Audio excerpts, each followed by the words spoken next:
बिस्मिल्लाहिर्रहमानिर्रहीम। अस्सलाम वालेकुम स्टूडेंट्स, कैसे सब लोग ठीक हैं। आज हम इस वीडियो में क्वेश्चन नंबर 46 को डिस्कस करेंगे। तो क्वेश्चन हमारे पास है, show that F of X is continuous but not differentiable at the indicated point, sketch the graph of F. तो पार्ट ए देखें, ये फंक्शन है और इस फंक्शन को हमने शो करना है, ये कॉन्टिन्यूस है बट नॉट डिफरेंशिएबल। और ये जो पॉइंट है ना x इज इक्वल टू 0, इस पॉइंट पर हमने इस फंक्शन को शो करना है कि ये कंटिन्यूस तो है लेकिन डिफरेंशिएबल नहीं है। ठीक है ना। तो स्टूडेंट्स, आप लोगों को याद होगा, हम किसी भी फंक्शन की किसी भी पॉइंट के ऊपर कंटिन्यूटी किस तरह से चेक करते हैं। तो इसके लिए क्या प्रोसीजर होता है, इसके लिए आपने क्या निकालना होता है। देखें, आप ना सिंपल फंक्शन की लिमिट वैल्यू निकालते हैं एट अ पॉइंट। जैसे यहाँ पर हमारे पास पॉइंट 0 है, तो आप इस फंक्शन की ना लिमिट वैल्यू निकालेंगे एट अ पॉइंट 0। इसी तरह आप इस फंक्शन की फंक्शनल वैल्यू निकालेंगे एट अ पॉइंट 0। अगर तो इस फंक्शन की लिमिट वैल्यू इक्वल आ जाती है फंक्शनल वैल्यू के, तो आप कह देंगे ये जो फंक्शन है ना, ये इस पॉइंट के ऊपर कॉन्टिन्यूस है। ठीक है। तो सबसे पहले हम पार्ट ए को सॉल्व करते हैं, इसको शो करते हैं इस फंक्शन को कि ये कंटिन्यूस है, और फिर हम डिफरेंशिएबिलिटी की तरफ जाएंगे। ठीक है। देखें जी, पार्ट ए, ये पार्ट ए है, ये फंक्शन है हमारे पास। ठीक है। और ये पॉइंट है given x is equal to 0। तो सिंपल हमने क्या निकालना है, हमने इस फंक्शन की लिमिट निकालनी है एट अ पॉइंट 0। ठीक है। फिर इस फंक्शन की हमने फंक्शनल वैल्यू निकालनी है एट अ पॉइंट 0। तो देखें जी, कंटिन्यूटी कंडीशन, ये देखें उसने कंटिन्यूटी की जो कंडीशन है वो बताई हुई है यहाँ पे कि आप ना फंक्शन की लिमिट वैल्यू निकालें एट अ पॉइंट 0 और फंक्शनल वैल्यू निकालें, ठीक है, एट अ पॉइंट 0। ये कंटिन्यूटी की कंडीशन है। वो कह रहा है अगर लिमिट वैल्यू इक्वल आती है फंक्शनल वैल्यू के, तो देन आप कह देंगे ये जो फंक्शन है ये कंटिन्यूस है। तो ये देखें, नीचे उसने फंक्शन की फंक्शनल वैल्यू निकाली है एट अ पॉइंट 0। पॉइंट हमारे पास 0 है। उसने क्या काम किया, उसने ना ये वाला जो पॉइंट है इस x की जगह पर पुट किया है। तो 0 जो है ना x की जगह पर उसने पुट कर दिया है, तो हमारे पास फंक्शन का आंसर 0 आ गया है। तो ये होती है फंक्शन की फंक्शनल वैल्यू। ठीक है। इसी तरह आपने लिमिट वैल्यू निकालनी है। ये देखें, लिमिट x अप्रोच 0, ये पॉइंट है ना 0, इस पॉइंट पर हमने लिमिट निकालनी है। तो इस वजह से x अप्रोच कर रहा है 0 को, और फंक्शन हमारे पास है x रेज टू पावर 1/3। तो ये फंक्शन आ गया एज इट इज। तो जब आप x की जगह पर 0 पुट करेंगे तो हमारे पास लिमिट का आंसर 0 आ जाएगा। अब देखें, फंक्शनल वैल्यू का आंसर भी 0 है, लिमिट वैल्यू का आंसर भी 0 है, मीन के लिमिट वैल्यू इक्वल है फंक्शनल वैल्यू के। तो इसका मतलब क्या हुआ, हमारा जो फंक्शन है वो कंटिन्यूस है इस पॉइंट के ऊपर। ठीक है। ये देखें, कंक्लूजन के अंदर उसने बताया है the function is continuous at x equal to 0 because limit x approach 0 f of x equal है f ऑफ 0 के। ठीक है। अब आपने इस फंक्शन की डिफरेंशिएबिलिटी चेक करनी है कि ये फंक्शन डिफरेंशिएबल है या नहीं।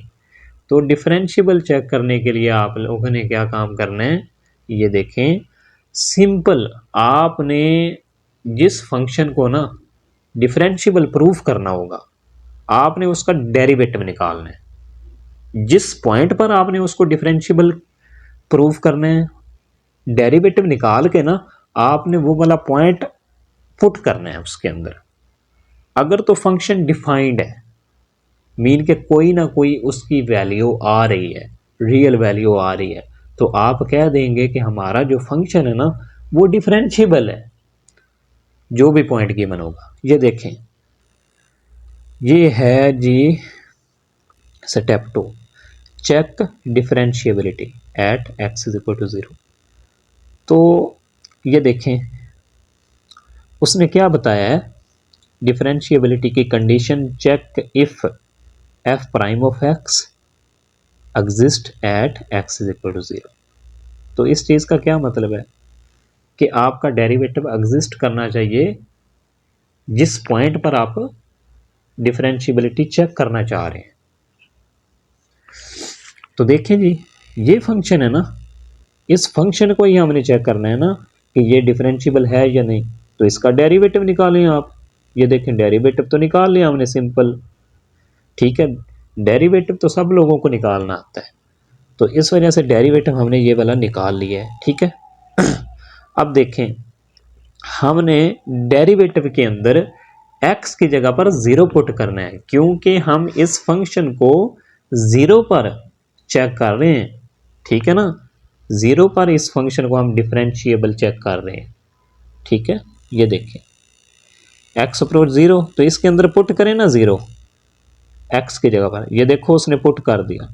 अब देख 0 की पावर में माइनस है, इसका मतलब क्या हुआ, ये तो 1 के बटे में आ जाएगा ना 0, ठीक है। या आप ना इसको, इस x को 1 के बटे में लिख लें, फिर आप 0 पुट करेंगे तो 1 के बटे में 0 आ जाएगा। तो इसका मतलब है इनडिटर्मिनेट फॉर्म बन रही है। हमारा जो फंक्शन है उसका कोई रियल आंसर नहीं आ रहा, मीन के हमारा फंक्शन अनडिफाइन हो रहा है। तो इस वजह से हमारा जो फंक्शन है उसका डेरिवेटिव एग्जिस्ट नहीं कर रहा। तो सिंपल आप कह देंगे कि ये जो फंक्शन है ना, ये वाला, ये डिफरेंशिएबल नहीं है एट अ पॉइंट 0 पर, ठीक है। तो ये था पार्ट ए। इसी तरह आपने पार्ट बी को सॉल्व करना है। ये देखें, ये उसने कंक्लूजन में बताया हुआ है that derivative does not exist at x is equal to 0 because it becomes undefined infinite slope. Okay, तो ये देख लें जी, फाइनल आंसर है पार्ट ए का, F of X is equal to X raise to power 1/3 is continuous but not differentiable at X is equal to 0। इसी तरह part B है, ये फंक्शन है, तो इस फंक्शन को हमने चेक करना है, सॉरी हमने शो करना है कि ये कंटिन्यूस है एट अ पॉइंट 2। तो उसके लिए सेम कंडीशन है, आपने कंटिन्यूटी की कंडीशन प्रूव करनी है कि अगर फंक्शन की लिमिट वैल्यू इक्वल आ जाती है फंक्शनल वैल्यू की, तो आप कह देंगे फंक्शन कंटिन्यूस है। तो सबसे पहले हम फंक्शनल वैल्यू निकालते हैं।